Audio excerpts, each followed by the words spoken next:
ഇസ്ലാം പാഠശാല Islamic website islampathashala.net മലയാളത്തിലെ ആദ്യത്തെ സമ്പൂർണ്ണ ഇസ്ലാമിക് വെബ്സൈറ്റ്.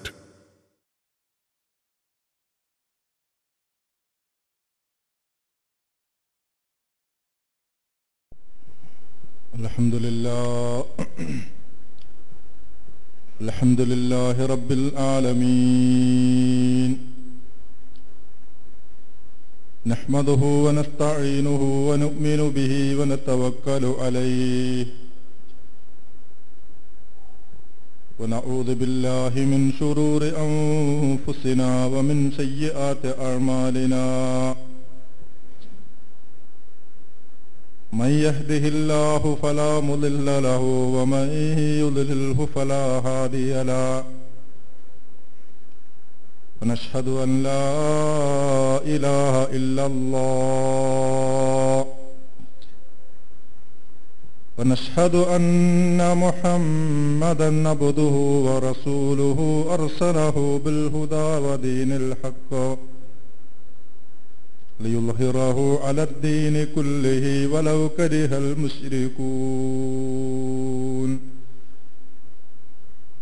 اللهم صل على محمد وعلى آل محمد كما صليت على إبراهيم وعلى آل إبراهيم وبارك على محمد وعلى آل محمد كما باركت على إبراهيم وعلى آل إبراهيم في العالمين إنك حميد مجيد أما بعد فإن خير الحديث كتاب الله وخير الهدي هدي محمد مصطفى صلى الله عليه وسلم شر الأمور محدثاتها وكل محدثة بدعة وكل بدعة ضلالة أيها الناس أوصيكم عباد الله ونفسي أولا بتقوى الله يا أيها الذين آمنوا اتقوا الله حق تقاته ولا تموتن إلا وأنتم مسلمون وقال تعالى أيضا في قرآنه الكريم أعوذ بالله من الشيطان الرجيم بسم الله الرحمن الرحيم ولا تأكلوا أموالكم بينكم بالباطل وتدلوا بها إلى الحكام لتأكلوا فريقا من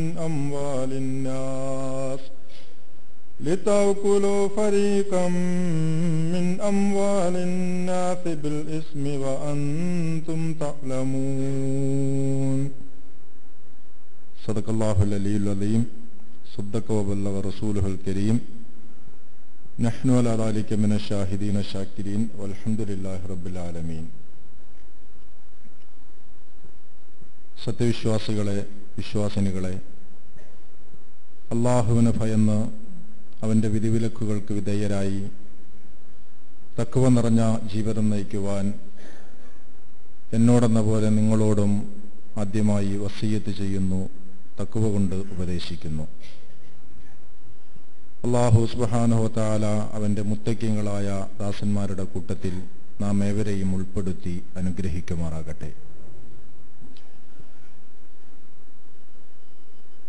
ഇസ്ലാമിക സമൂഹത്തിൻ്റെ കർമ്മ ജീവിതത്തിൽ അവർക്ക് മാർഗനിർദ്ദേശങ്ങൾ നൽകുന്ന ഒരു ശാഖയാണ് ശരീഅത്ത് എന്ന് പറയുന്നത്. ഇസ്ലാമിക ശരീഅത്ത്, ഈ ശരീഅത്ത്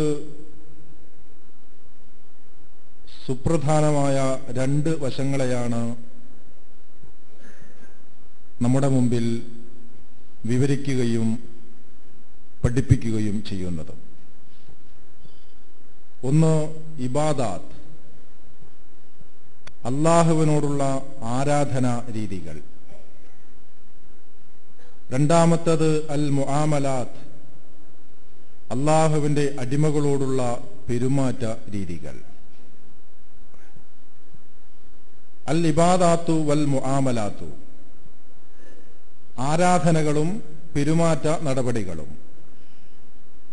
ഈ രണ്ട് അടിത്തറയിൽ നിന്നുകൊണ്ടാണ് ഇസ്ലാമിക ശരീഅത്ത് അതിന് മറ്റ് ഏത് നിയമങ്ങളെയും പ്രസ്താവിക്കുകയും വിശദീകരിക്കുകയും ചെയ്തിട്ടുള്ളത്.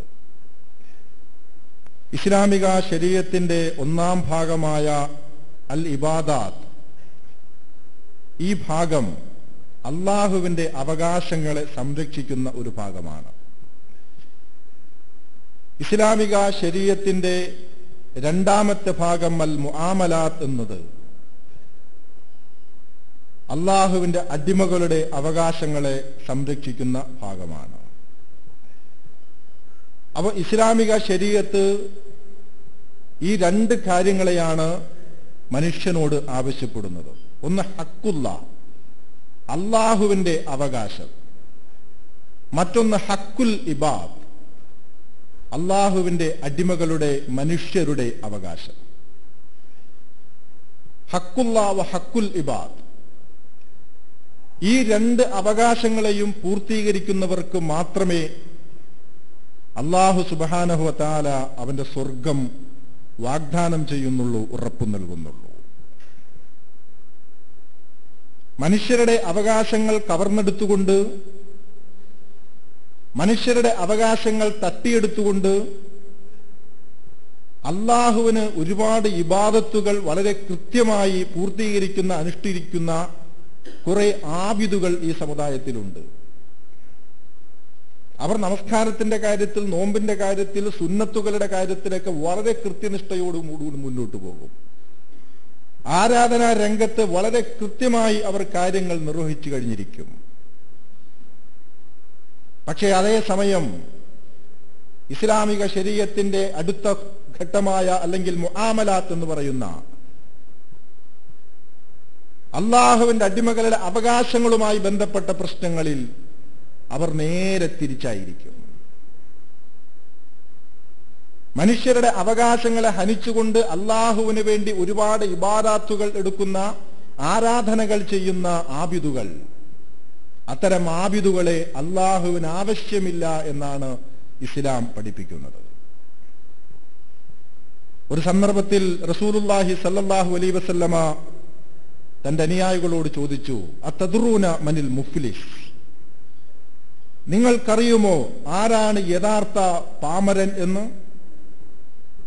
ഒന്നുമില്ലാതെ പോയ യഥാർത്ഥ പാമരൻ ആരാണ് എന്ന് നിങ്ങൾക്കറിയുമോ?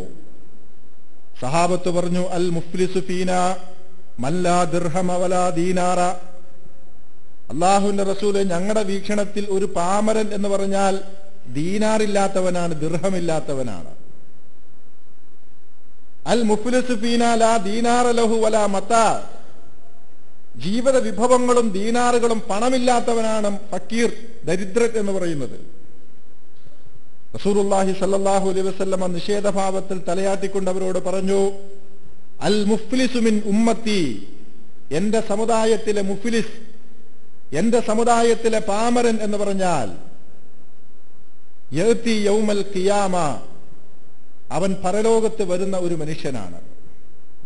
പരലോകത്ത് അവൻ വരും ബിസലാത്ത്, നമസ്കാരങ്ങളുമായി, വസൗമിൻ, നോമ്പുമായി, വസക്കാത്തിൻ, ഒരുപാട് സക്കാത്തുകളുമായി. താൻ നിർവഹിച്ച ഒരുപാട് നമസ്കാരത്തിന്റെയും, താൻ നിർവഹിച്ച ഒരുപാട് നോമ്പുകളുടെയും, താൻ നിർവഹിച്ച ഒരുപാട് സക്കാത്തുകളുടെയും കണക്കുമായി അവൻ അള്ളാന്റെ കോടതിയിൽ വരും. ആശ്വാസത്തോടെ, ഫലം പ്രതീക്ഷിച്ചുകൊണ്ട് ആരാധനകൾ ഭാണ്ഡം തുറന്ന് അവർ റബ്ബിന്റെ മുമ്പിൽ നിൽക്കുമ്പോ വയുത, ആ സന്ദർഭത്തിൽ അവിടെ കൊണ്ടുവരപ്പെടും. വഖദ് ശതമഹാദ, ഇവൻ ഇന്നാളെ ചീത്ത പറഞ്ഞു. വഖദഫഹാദ, ഇന്ന ആളെപ്പറ്റി അപവാദം പറഞ്ഞു. വഅകല മാലഹാദ, ഇന്ന ആളുടെ സമ്പത്ത് തട്ടിയെടുത്തവനാണ്. വസഫഖദ മഹാദ, ഇന്ന മനുഷ്യന്റെ രക്തം ചിന്തിയവനാണ്.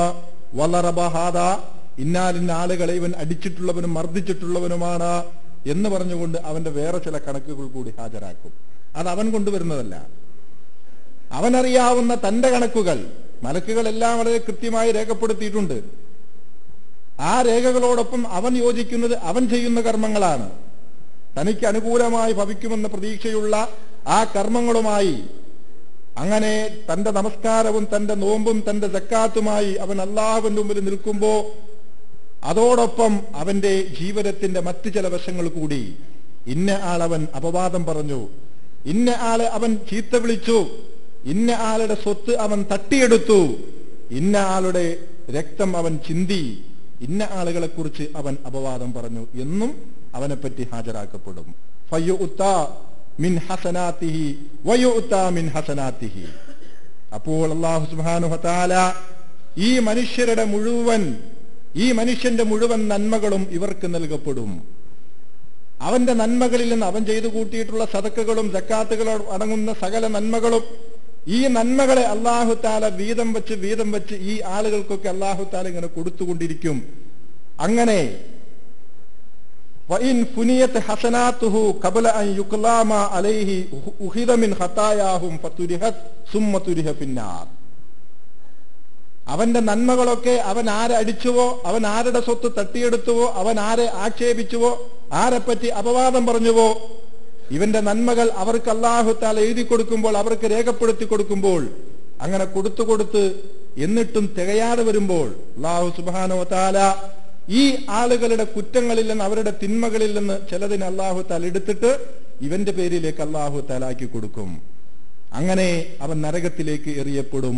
ഹാദാ മുഫ്ലിസു മിൻ ഉമ്മത്തി, ഇതാണ് എന്റെ സമുദായത്തിലെ മുഫ്ലിസ്. ഒരുപാട് നിസ്കാരങ്ങൾ ഉണ്ടായിരുന്നു. താടിയുടെ അളവിൽ മറ്റാരേക്കാളും അദ്ദേഹം മുന്നിലായിരുന്നു. നമസ്കാരത്തിന്റെ ഖുശൂ മറ്റാരേക്കാളും അദ്ദേഹം അക്കാര്യത്തിൽ മുന്നിലായിരുന്നു. പക്ഷേ വേറെ ചില കാര്യങ്ങൾ കൂടി അല്ലാഹുവിന്റെ കോടതിയിൽ ഹാജരാക്കപ്പെടുമ്പോൾ അത് വീതം വെക്കാനേ പിന്നെ സമയമുള്ളൂ.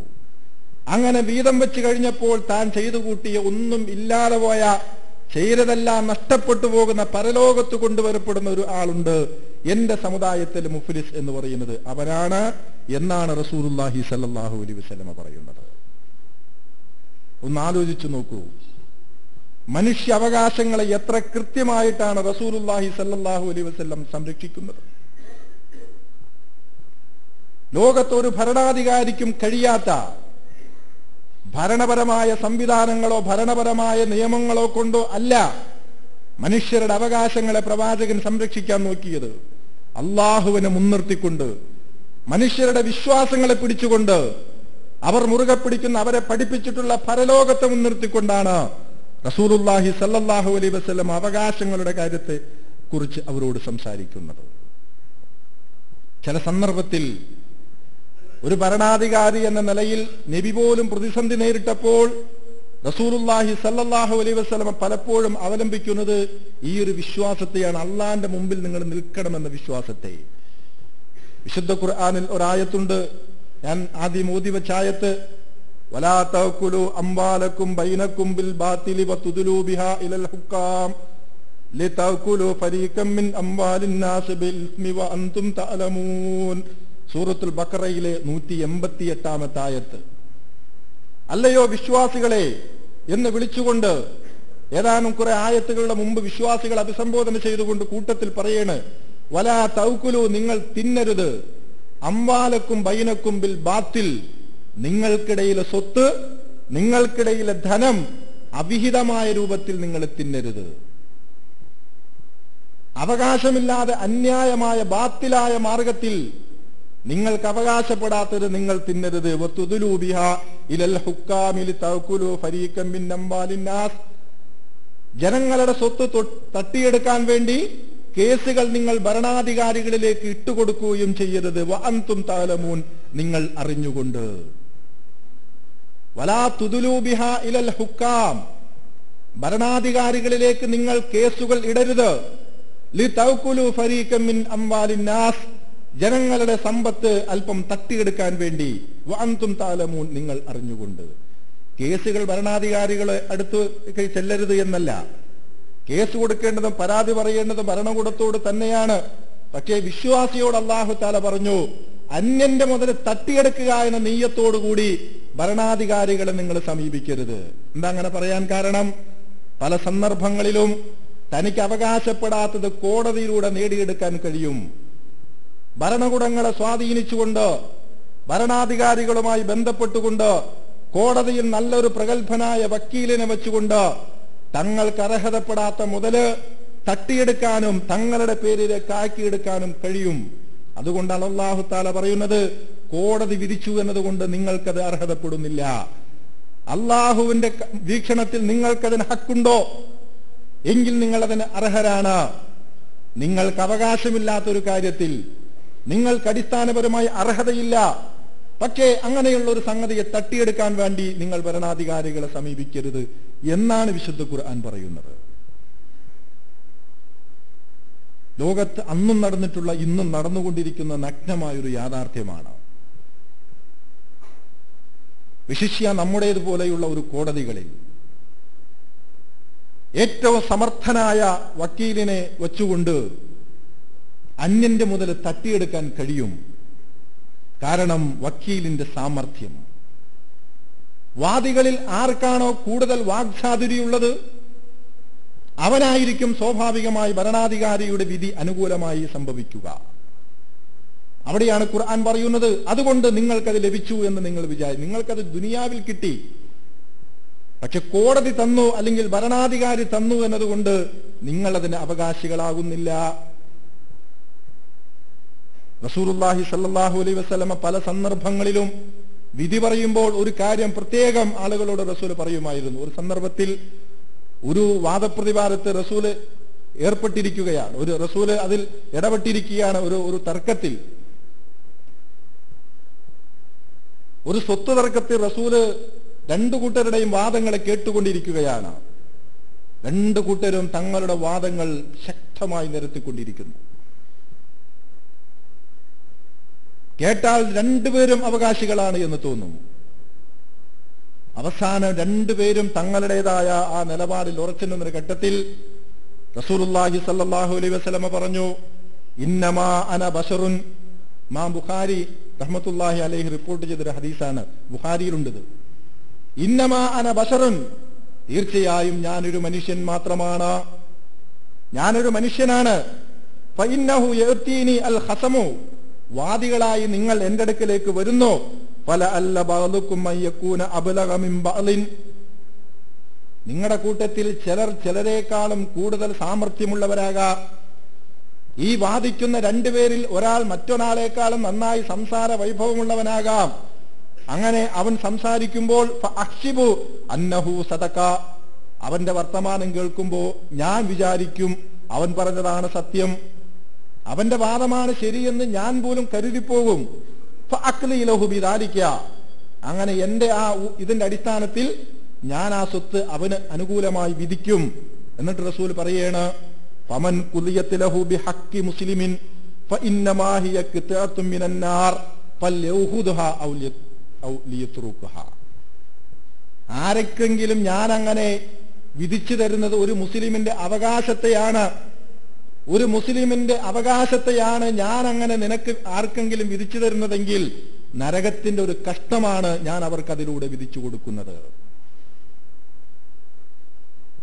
നരകത്തിന്റെ ഒരു കഷ്ടമാണ് ആ വിധിയിലൂടെ അവർ എടുത്തുകൊണ്ടു പോകുന്നത്. അതുകൊണ്ട് വേണമെങ്കിൽ എടുത്തോ അല്ലെങ്കിൽ ഉപേക്ഷിച്ചോ എന്ന് രണ്ടു കൂട്ടരോടും റസൂൽ സല്ലല്ലാഹു അലൈഹി വസല്ലമ ചില സന്ദർഭങ്ങളിൽ പറയുമായിരുന്നു എന്നാണ്. അഥവാ ഞാൻ വിധിക്കും, ഞാൻ വിധിക്കുന്നത് നിങ്ങളുടെ സംസാരത്തിന്റെ അടിസ്ഥാനത്തിലാണ്. സംസാരത്തിന്റെ അടിസ്ഥാനത്തിൽ ഭരണാധികാരികളുടെ ഒരു നിഗമനത്തിലേക്ക് അവരെത്തിച്ചേരുന്നു. ചിലപ്പോൾ അവരുടെ വിധി ആ അർത്ഥത്തിൽ ചിലപ്പോൾ പാളിപ്പോയേക്കാം. ആളുകളുടെ കരച്ചിലും രണ്ടു കൂട്ടരുടെയും കണ്ണീരൊക്കെ കാണുമ്പോൾ ഏതാണ് സത്യം, ആരുടേതാണ് സത്യം എന്ന് തിരിച്ചറിയാൻ കഴിയാത്ത പ്രതിസന്ധികളിൽ ഭരണാധികാരികൾ പെട്ടുപോകുന്നു, ജഡ്ജിമാർ പെട്ടുപോകുന്നു. മഹാനായ ദാവൂദ് നബി അലൈഹിസ്സലാത്തു വസ്സലാം ഇതേപോലെ ഒരിക്കൽ ഒരു വിധിയിൽ അദ്ദേഹത്തിന് പിഴവ് പറ്റി. ഒരു കുട്ടിയുടെ കേസാണ്. നമ്മുടെ നാട്ടിൽ ഈ സമീപകാലത്ത് റെയിൽവേ സ്റ്റേഷനിൽ കാണപ്പെട്ട ഒരു കുട്ടിയുമായി ബന്ധപ്പെട്ട് ഇപ്പോഴും ഒരു തർക്കമുണ്ടല്ലോ. DNA ടെസ്റ്റ് വരാൻ കാത്തു നിൽക്കുകയാണ്. കുട്ടിയുടെ കാര്യത്തിൽ അവകാശം ഉന്നയിച്ചുകൊണ്ട് 3 കക്ഷികളാണ്. കഴിഞ്ഞ ദിവസമാണ് മൂന്നാമതൊരു ഉമ്മ ഇതെന്റെ കുട്ടിയാണെന്ന് പറഞ്ഞുകൊണ്ട് വീണ്ടും രംഗത്ത് വന്നിട്ടുള്ളത്. ആദ്യത്തെ സ്ത്രീ ഷെരീക്ക എന്ന് പറയുന്ന സ്ത്രീ വന്നുകൊണ്ട് കരഞ്ഞു പറഞ്ഞു, ഇതെന്റെ കുഞ്ഞ് തന്നെയാണ്, നിങ്ങളുടെ കുഞ്ഞാണെന്നതിന് തെളിവ്. എന്റെ കുഞ്ഞിനെ കണ്ടാൽ എനിക്കറിയില്ല, ഉമ്മാക്കറിയില്ല മോനെ കണ്ട. പക്ഷെ മോൻ നിങ്ങളോട് ഒരു പരിചയം കാണിക്കുന്നില്ലല്ലോ, അത് അവൻ വീട്ടിൽ നിന്ന് പിണങ്ങിയിട്ടാണ് പോകുന്നത്.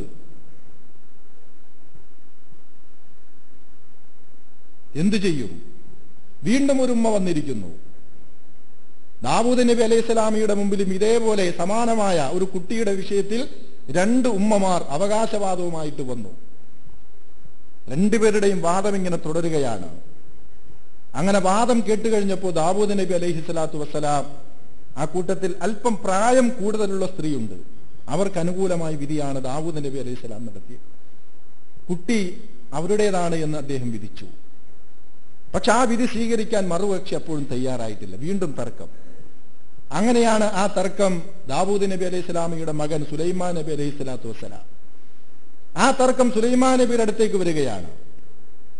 സുലൈമാൻ നബി അലൈഹി സ്വലാത്തു വസ്സലാം 2 കൂട്ടരുടെയും വാദം കേട്ടു.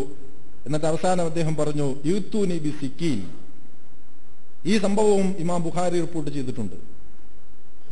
സുലൈമാൻ നബി അലൈഹി സ്വലാത്തു വസ്സലാം പറഞ്ഞു, ഒരു കത്തി നിങ്ങൾ കൊണ്ടുവരൂ, ഞാൻ ആ കുഞ്ഞിനെ അറുക്കട്ടെ, ആ കുഞ്ഞിനെ പകുത്ത് ഇവർക്ക് 2 പേർക്കും അതിന്റെ പാതി വീതം കൊടുക്കാം എന്ന് സുലൈമാൻ നബി അലൈഹി സ്വലാം പറഞ്ഞു. അപ്പോൾ പ്രായം കുറഞ്ഞ ആ സ്ത്രീ കരഞ്ഞുകൊണ്ട് സുലൈമാൻ നബി അലൈഹി സ്വലാമയോട് പറഞ്ഞു, ലാ തഫ്അൽഹാ യർഹമുക്കുല്ലാഹ്, താങ്കൾ അങ്ങനെ ചെയ്യല്ലേ, അള്ളാഹു താങ്കളോട് കരുണ കാണിക്കട്ടെ, കുട്ടി അവൾക്ക് തന്നെ കൊടുത്തേക്കൂ, കുട്ടിയെ അവൾക്ക് തന്നെ കൊടുത്തേക്കൂ എന്ന് പറഞ്ഞുകൊണ്ട് ഈ പ്രായം കുറഞ്ഞ സ്ത്രീ തന്റെ വാദത്തിൽ നിന്ന് പിന്മാറി. സുലൈമാൻ നബി അലൈഹി സ്വലാം ഉടനെ തന്നെ ആദ്യം ദാവൂദ് നബി ആർക്കനുകൂലമായാണോ വിധിച്ചത്, ആ സ്ത്രീയിൽ നിന്ന് കുട്ടിയെ വാങ്ങി ഈ പ്രായം കുറഞ്ഞ സ്ത്രീക്കാണ് സുലൈമാൻ നബി അലൈഹി സ്വലാം കൊടുത്തത്. സുലൈമാൻ നബി പറഞ്ഞു, ഈ കുട്ടി ഈ 2ാമത്തെ സ്ത്രീയുടേതാണ്. തന്റെ കുഞ്ഞിനെ അറുക്കുമെന്ന ആ ഒരു വികാരം വന്നപ്പോൾ അവൾക്ക് സഹിക്കാൻ കഴിഞ്ഞില്ല. തന്റെ കുഞ്ഞ് വളർന്നാൽ മതി, തന്റെ കുഞ്ഞ് ഒരിക്കലും ഈ തർക്കത്തിന്റെ പേരിൽ തന്റെ കുഞ്ഞിന്റെ ജീവൻ അപഹരിക്കപ്പെടരുത്, തന്റെ കുഞ്ഞ് ജീവിച്ചാൽ മതി എന്ന വികാരമുണ്ടായത് ആ ഉമ്മക്കാണ്. പിന്നീട് യാഥാർത്ഥ്യം വെളിപ്പെട്ടു, അവരുടേത് തന്നെയായിരുന്നു ഈ കുഞ്ഞ് എന്ന് പിന്നീട് മറ്റേ സ്ത്രീ ഏറ്റുപറയുകയും ചെയ്തു എന്നാണ് സംഭവം. അപ്പൊ ചരിത്രത്തിൽ പ്രവാചകന്മാർ പോലും ദാവൂദ് നബി അലൈഹിസ്സലാത്തു വസ്സലാം ആദ്യം ആ സ്ത്രീക്ക് അനുകൂലമായി വിധിച്ചത് ആ സ്ത്രീയുടെ വാദത്തിന്റെ അടിസ്ഥാനത്തിലാണ്. ചില സന്ദർഭങ്ങളിൽ നബി തിരുമേനി സല്ലല്ലാഹു അലൈഹി വസല്ലമ പോലും തന്റെ മുമ്പിൽ വരുന്ന കേസുകളിൽ 2 കൂട്ടരുടെയും വാദം കേട്ടിട്ട് 2 പേരും ആത്മാർത്ഥമായ വാദം നടത്തിക്കൊണ്ടിരിക്കുമ്പോൾ റസൂൽ പറയും, നഹ്നു നഹ്കുമു ബിൽ ലവാഹിർ ഫഇന്നമാ അന ബശറുൻ, നഹ്നു നഹ്കുമു ബിൽ ലവാഹിർ, ഞാനൊരു മനുഷ്യനാണ്, ബാഹ്യമായ തെളിവിന്റെ അടിസ്ഥാനത്തിൽ മാത്രമേ എനിക്കും വിധിക്കാൻ കഴിയുകയുള്ളൂ. അങ്ങനെ ആ തെളിവിന്റെ അടിസ്ഥാനത്തിൽ ഞാൻ വിധിക്കുമ്പോൾ അനർഹമായതാണ് നിങ്ങൾ കൊണ്ടുപോകുന്നതെങ്കിൽ നരകത്തിന്റെ കഷ്ണമാണ് നിങ്ങൾ കൊണ്ടുപോകുന്നത് എന്ന് പല സന്ദർഭങ്ങളിലും നബി തിരുമേനി സല്ലല്ലാഹു അലൈഹി വസല്ലം പറയാറുണ്ട് എന്നാണ്. അപ്പൊ മനുഷ്യരുടെ അവകാശങ്ങളെ തട്ടിയെടുക്കുക. നബി തിരുമേനി സല്ലല്ലാഹു അലൈഹി വസല്ലം പറഞ്ഞ മറ്റൊരു ഹദീസുണ്ട്, ഇമാം ബുഖാരി തന്നെ റിപ്പോർട്ട് ചെയ്ത, അവകാശങ്ങളെ തട്ടിയെടുക്കുന്നതുമായി ബന്ധപ്പെട്ട്, മൻ ലലമ മിനൽ അർളി ശൈഅൻ തുവ്വികഹു മിൻ സബഇ അർളീൻ, ആരെങ്കിലും ഒരു പാവപ്പെട്ടവന്റെ ഏതെങ്കിലും ഒരു മനുഷ്യന്റെ ഭൂമി തട്ടിയെടുത്താൽ, നമ്മുടെ നാട്ടിൽ പല പ്രശ്നങ്ങളും ഇതിന്റെ പേരിലാണല്ലോ, സ്വത്ത് തർക്കമാണ് ഇവിടെയും, ഞങ്ങളുടെ അവകാശങ്ങൾ തന്നില്ല, ആങ്ങളമാർ ഞങ്ങൾക്ക് കിട്ടേണ്ടത് തന്നില്ല, ഞങ്ങളുടെ ഓഹരികൾ തട്ടിയെടുത്തു എന്ന് പറഞ്ഞുകൊണ്ട് സഹോദരിമാർക്കെതിരെ ആരോപണം ഉന്നയിക്കുന്നവർ തിരിച്ചും മറിച്ചും എല്ലാ കാലത്തും റസൂലുള്ളാഹി സ്വല്ലല്ലാഹു അലൈഹി വസല്ലം പറയുന്നു, ആരുടെയെങ്കിലും ഒരു കീറ് കഷ്ണം ഭൂമി ആരെങ്കിലും തട്ടിയെടുത്താൽ തുവ്വിഖഹു മിൻ സബ്ഇ അർളീൻ, അവൻ എത്രയാണോ ഭൂമി അന്യന്റെ തട്ടിയെടുത്തത് അതിന്റെ 7 ഇരട്ടി അവന്റെ കഴുത്തിൽ നാളെ അല്ലാഹു തആല പരലോകത്ത് അവന്റെ കഴുത്തിൽ അല്ലാഹു തആല തൂക്കും. അവൻ തട്ടിയെടുത്തതിന്റെ 7 ഇരട്ടി അവന്റെ കഴുത്തിൽ അല്ലാഹു തആല അണിയിക്കും എന്നാണ്. ഇങ്ങനെയാണ് റസൂലുള്ളാഹി സ്വല്ലല്ലാഹു അലൈഹി വസല്ലമ അന്യന്റെ മുതൽ കൈവെക്കുന്നിടത്ത് തന്റെ അനുയായികളെ തർബിയത്ത് കൊടുത്തുകൊണ്ട് അവരെ പിന്തിരിപ്പിക്കുന്നത്. ഭരണകൂടത്തിന്റെ നിയമങ്ങൾക്കോ സംവിധാനങ്ങൾക്കോ ഈ വിഷയത്തിൽ പരിമിതികളുണ്ട്. വിശ്വാസം,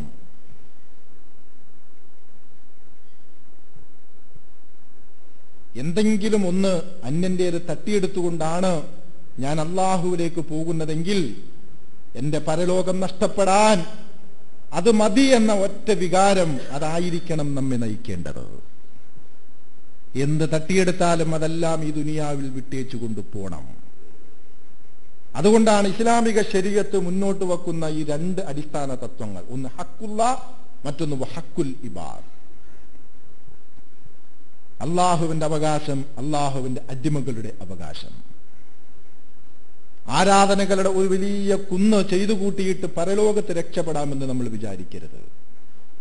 നിങ്ങൾ നോക്കൂ, റസൂലുള്ളാഹി സ്വല്ലല്ലാഹു അലൈഹി വസല്ലമയുടെ ജീവിതത്തിന്റെ അന്ത്യ നിമിഷങ്ങളിൽ റസൂലിന് കനത്ത പനി ബാധിച്ചു. ആ പനിയുടെ അഘാതത്ത് റസൂല് വീണു. റസൂല് നമസ്കാരത്തിന് പോലും ഇമാമ നിൽക്കാൻ കഴിയാതെ, പള്ളിയിലേക്ക് വരാൻ കഴിയാതെ പ്രവാചകൻ തന്റെ മുറിയിൽ തന്നെ കിടക്കുകയാണ്. ഏതാനും ദിവസങ്ങൾ റസൂലിന്റെ അസാന്നിധ്യത്തിൽ സിദ്ദീഖുൽ അക്ബർ റളിയല്ലാഹു അൻഹു ആണ് ജനങ്ങൾക്ക് ഇമാമായി നമസ്കരിച്ചു കൊണ്ടിരിക്കുന്നത്. അബൂബക്കർ റളിയല്ലാഹുവിന്റെ ഖിറാഅത്ത് റസൂല് തൊട്ടപ്പുറത്തെ മുറിയിൽ നിന്ന് കേട്ടുകൊണ്ടിരിക്കും. നമസ്കാരമൊക്കെ കഴിഞ്ഞാൽ ആളുകൾ റസൂലുള്ളാഹിന്റെ വിശേഷം അറിയാൻ പിന്നെയും ഇങ്ങനെ തങ്ങും. പല ദിവസങ്ങളും റസൂലിനെ പുറത്തേക്ക് കാണുന്നില്ല. അള്ളാഹുവിന്റെ റസൂലിന് എന്ത് പറ്റി? റസൂലുള്ളാഹിന്റെ രോഗം എവിടെ എത്തി നിൽക്കുന്നു? റസൂലുള്ളാഹിന്റെ പനിക്ക് വല്ല ശമനമുണ്ടോ? എന്താണ് റസൂലുള്ളാഹിന്റെ ആരോഗ്യസ്ഥിതി എന്ന ആശങ്കയോടുകൂടി ദിവസങ്ങളായ റസൂലുള്ളാഹിനെ മുറിയിൽ നിന്ന് പുറത്തേക്ക് കാണാതായപ്പോ മദീന പള്ളിയുടെ അങ്കണത്തിൽ സഹാബികളെ കൊണ്ട് നിറഞ്ഞു. തങ്ങളുടെ പ്രിയപ്പെട്ട നേതാവിന്റെ വിവരമറിയാൻ, തങ്ങളുടെ പ്രിയപ്പെട്ട നേതാവിന്റെ രോഗവിവരമറിയാൻ, അള്ളാഹുവിന്റെ റസൂലിന്റെ പനിയെപ്പറ്റി അറിയുവാൻ അനുയായികൾ പള്ളിയുടെ അങ്കണത്തിൽ തടിച്ചുകൂടി നിൽക്കുകയാണ്. അങ്ങനെ ഒരു ദിവസം റസൂലുള്ളാഹി സ്വല്ലല്ലാഹു അലൈഹി വസല്ലമ തന്റെ മുറിയിൽ നിന്ന് തന്റെ ഊന്നുവടിയുമായി മെല്ലെ മെല്ലെ തളർന്ന ശരീരവുമായി പുറത്തേക്ക് വരികയാണ്. സഹാബികളെല്ലാം എഴുന്നേറ്റു. അവർ ആകെ ആശ്ചര്യപ്പെട്ടു. അള്ളാഹുവിന്റെ റസൂൽ ഈ തളർന്ന ഈ അവസ്ഥയിലും എന്തിനാണ് ഇത്ര സാഹസപ്പെട്ട്? നമസ്കാരത്തിനാണെങ്കിൽ സമയമായിട്ടില്ല. എന്നിട്ടും എന്തേ അള്ളാഹുവിന്റെ റസൂൽ ഇത്ര പ്രയാസപ്പെട്ട് ഇപ്പൊ പള്ളിയിലേക്ക് ഇങ്ങനെ വരുന്നു? അങ്ങനെ റസൂൽ നേരെ തന്റെ മിമ്പറിന്റെ അരികിലെത്തി. സാധാരണ റസൂൽ മിമ്പറിന്റെ 3-ാമത്തെ പടിയിൽ കയറി നിന്നിട്ടാണ് ജനങ്ങളോട് സംസാരിക്കുക. അങ്ങനെ മിമ്പറിന്റെ 3-ാമത്തെ പടിയിൽ കയറി ഇരിക്കാൻ അള്ളാഹുവിന്റെ റസൂൽ ശ്രമിച്ചു. പക്ഷേ റസൂലിന് കഴിയുന്നില്ല. മിമ്പറിന്റെ 3-ാമത്തെ പടിയിലേക്ക് കയറി ഇരിക്കാൻ കഴിയാതെ റസൂൽ സല്ലല്ലാഹു അലൈഹി വസല്ലമ മിമ്പറിന്റെ താഴത്തെ തടിയിൽ ആ പലകയിൽ തന്നെ തളർന്ന് ഇരിക്കുകയാണ്. സഹാബികളെല്ലാം നിശബ്ദരായി. എന്തോ ഒരു വലിയ കാര്യം അള്ളാഹുവിന്റെ റസൂൽ പറയാൻ ഉദ്ദേശിക്കുന്നു. അതായിരിക്കണം ഇത്ര പ്രയാസപ്പെട്ട് ഇപ്പോൾ ഈ നടക്കാൻ വയ്യാത്ത ഘട്ടത്തിലും റസൂൽ ഈ വന്നു നിൽക്കുന്നത്. അങ്ങനെ എല്ലാവരും ആകാംക്ഷയോടെ റസൂലുള്ളാഹി സ്വല്ലല്ലാഹു അലൈഹി വസല്ലമയുടെ വാക്ക് കേൾക്കാൻ കാത്തിരിക്കുകയാണ്. അള്ളാഹുവിന് സ്തുതി അർപ്പിച്ചിട്ട് റസൂൽ തുടങ്ങി, ജനങ്ങളെ, കഴിഞ്ഞ 63 കൊല്ലം ഞാൻ നിങ്ങൾക്കിടയിൽ ജീവിച്ചു. പിന്നിട്ട ജീവിതത്തിനിടയിൽ നിങ്ങളുമായി പല ഇടപാടുകളും ഞാൻ നടത്തിയിട്ടുണ്ട്. എന്റെ പ്രിയപ്പെട്ട ജനങ്ങളെ, നിങ്ങളുമായുള്ള ആ പെരുമാറ്റങ്ങളിൽ, നിങ്ങളുമായുള്ള മുആമലാത്തുകളിൽ, നിങ്ങളുമായി ബന്ധപ്പെട്ട എന്റെ സമീപനങ്ങളിൽ ഞാൻ നിങ്ങൾക്കാർക്കെങ്കിലും വല്ല ദീനാറോ ദിർഹമോ തരാനുണ്ടെങ്കിൽ നിങ്ങൾ പറയൂ, മുഹമ്മദ് ആർക്കാണ് വല്ലതും തരാനുള്ളത്? നിങ്ങളിൽ ആർക്കെങ്കിലും വല്ല ദീനാറോ ദിർഹമോ ഞാൻ കടം തരാനുണ്ടോ, ഞാൻ തരാനുണ്ടോ? നിങ്ങൾ പറയൂ. മുഹമ്മദിന്റെ കടം അള്ളാഹുവിന്റെ കോടതിയിലേക്ക് നിങ്ങൾ കൊണ്ടുപോകല്ലേ? പിന്നിട്ട് കഴിഞ്ഞ 63 കൊല്ലത്തെ ജീവിതത്തിനിടയിൽ ഞാൻ നിങ്ങളിൽ ആരെയെങ്കിലും എന്റെ ഈ നാവ് കൊണ്ട് വേദനിപ്പിച്ചിട്ടുണ്ടെങ്കിൽ, എന്റെ പ്രിയപ്പെട്ട ശിഷ്യന്മാരെ, ഇതാ മുഹമ്മദ് നിങ്ങളുടെ മുമ്പിൽ ഇരിക്കുന്നു, നിങ്ങൾക്ക് പ്രതികാരം ചെയ്യാം. എന്നാലും അള്ളാഹുവിന്റെ കോടതിയിലേക്ക് ആ പ്രതികാരം നിങ്ങൾ കൊണ്ടുപോകല്ലേ? നിങ്ങളിൽ ആരെയെങ്കിലും ഞാൻ എന്റെ ശരീരം കൊണ്ട് വേദനിപ്പിച്ചിട്ടുണ്ടെങ്കിൽ, എന്റെ പ്രിയപ്പെട്ട അനുയായികളെ, ഇതാ മുഹമ്മദിന്റെ തളർന്നൊടിഞ്ഞ ശരീരം, നിങ്ങൾക്ക് എന്നോട് പ്രതികാരം ചെയ്യാം. എന്നാലും അള്ളാഹുവിന്റെ കോടതിയിലേക്ക് നിങ്ങൾ എന്നെ കൊണ്ടുപോകല്ലേ എന്ന് റസൂലുള്ളാഹി സ്വല്ലല്ലാഹു അലൈഹി വസല്ലം സങ്കടത്തോടെ തന്റെ അനുയായികളോട് പറയുകയാണ്. നിങ്ങളൊന്ന് ആലോചിക്കൂ. പാതിരാത്രിയിൽ എഴുന്നേറ്റ് നമസ്കരിച്ച് റസൂലുള്ളാഹി സ്വല്ലല്ലാഹു അലൈഹി വസല്ലമയുടെ കാലിൽ നീര് വന്നപ്പോ, അള്ളാഹുവിന്റെ റസൂലെ, കാലിൽ നീര് വീണല്ലോ എന്ന് ഭാര്യ ചോദിച്ചു പോകുമാറ് ആരാധനകളുടെ ഒരു വലിയ ലോകം തന്നെ പടുത്തുയർത്തിയ പ്രവാചകൻ, പക്ഷെ ജീവിതത്തിന്റെ അവസാന സന്ദർഭത്തിൽ ആ ആരാധനകൾ തന്നെ രക്ഷപ്പെടുത്തുമെന്ന വിചാരത്തിലല്ല, ഞാനുമായി ബന്ധപ്പെട്ട എന്തെങ്കിലും ഉണ്ടെങ്കിൽ നിങ്ങൾ ഈ ദുനിയാവിൽ തന്നെ തീർക്കണം, അള്ളാഹുവിന്റെ അരിയിലേക്ക് നിങ്ങൾ അത് വിടല്ലേ എന്നായിരുന്നു. ഇതാണ് ഹക്കുൽ ഇബാദ്, അള്ളാഹുവിന്റെ അടിമകളുമായി ബന്ധപ്പെട്ട പ്രശ്നം. അത് ഇവിടം കൊണ്ട് തന്നെ തീർത്തു പോകേണ്ട സംഗതികളാണ്. മറ്റത് പടച്ചവനുമായി ബന്ധപ്പെട്ടതാണ്. നാം ചെയ്തു പോയ മറ്റ് അരുതായ്മകൾ, ഇസ്തിഗ്ഫാർ നടത്തേണ്ട കാര്യങ്ങൾ, അള്ളാഹുമായി ബന്ധപ്പെട്ടത്. പക്ഷെ അള്ളാഹുവിന്റെ അടിമകളുമായി ബന്ധപ്പെട്ടത് അത് ഈ ദുനിയാവിൽ വെച്ച് തന്നെ തീർത്തു പോകേണ്ട ഹക്കുകളാണ്.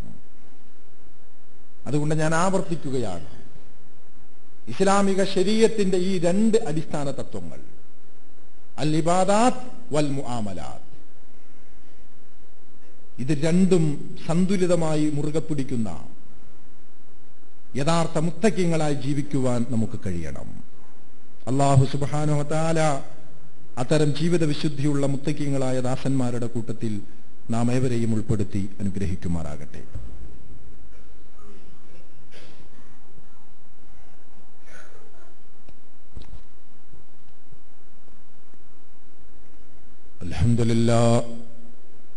അൽഹംദുലില്ലാഹി റബ്ബിൽ ആലമീൻ.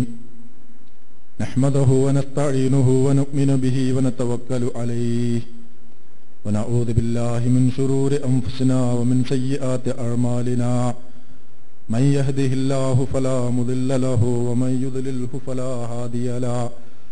വനശ്ഹദു അൻ ലാ ഇലാഹ ഇല്ലല്ലാഹ് الملك القدوس السلام المؤمن المهيمن العزيز الجبار المتكبر سبحان الله عما يشركون.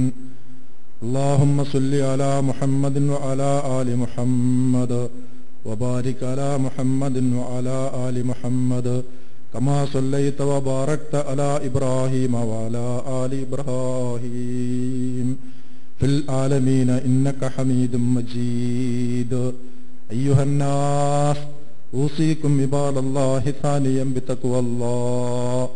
يا أيها الذين آمنوا اتقوا الله حق تقاته ولا تموتن إلا وأنتم مسلمون. اللهم ارض عن الأربعة الخلفاء الراشدين المهديين. اللهم ارض عن نبيك حمزة والعباس وعن بقية أصحاب رسولك أجمعين. اللهم اغفر للمؤمنين والمؤمنات والمسلمين والمسلمات الأحياء منهم والأموات إنك مجيب الدعوات يا قاضي الحاجات طيب ثراهم وجعل الجنة مأواهم ربنا تقبل منا إنك أنت السميع العليم وتب علينا إنك أنت التواب الرحيم واغفر لنا يا غافر المذنبين وارحمنا بأنواع رحمتك يا أرحم الراحمين اللهم أجرنا من النار اللهم أجرنا من النار اللهم لا تشف خلقنا بالنار ولا تجعلنا من حطب النار وأدخلنا الجنة يا رب العالمين اللهم أنت الشافي لا شفاء إلا شفاؤك فاشف عنا يا شافي الأمراض واشف أمراضنا وأمراض والدينا يا رب العالمين ربنا اغفر لنا ولإخواننا الذين سبقونا بالإيمان ولا تجعل في قلوبنا غلا للذين آمنوا ربنا إنك رؤوف رحيم